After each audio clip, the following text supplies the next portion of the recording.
Okay, so we've talked about the 5 important components: stream, classwork, people, grades, and settings. We've talked in detail about the settings tab over here.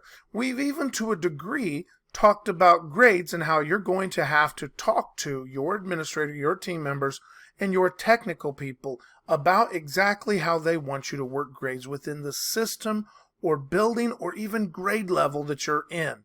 So that's an important conversation to have, and that can work on total points, weighted, or some combination thereof. Let's go to people though. That's the one every teacher is likely going to have to work with.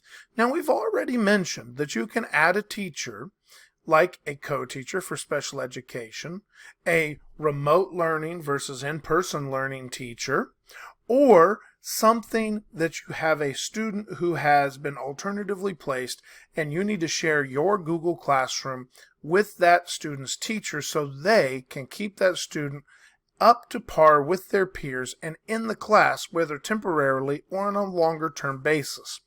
But let's talk about students, because that's what Google Classroom is all about. We need to add students to this class. I already mentioned that using the code down here, students can enter that code and join a Google Classroom. To do that, they would simply go to Google Classroom.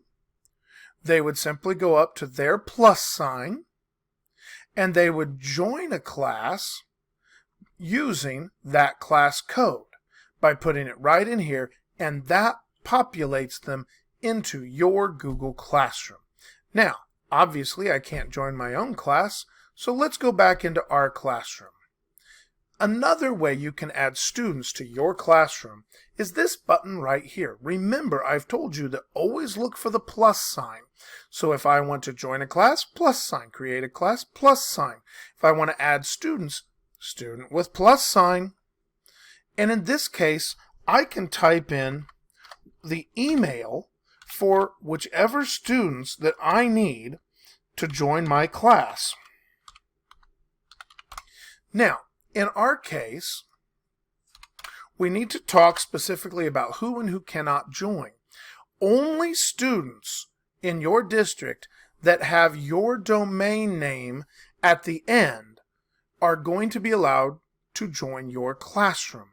Other students from other schools or other domains cannot join your classroom unless specifically indicated by your technical administrator. And that's something that would have to be worked out with that person.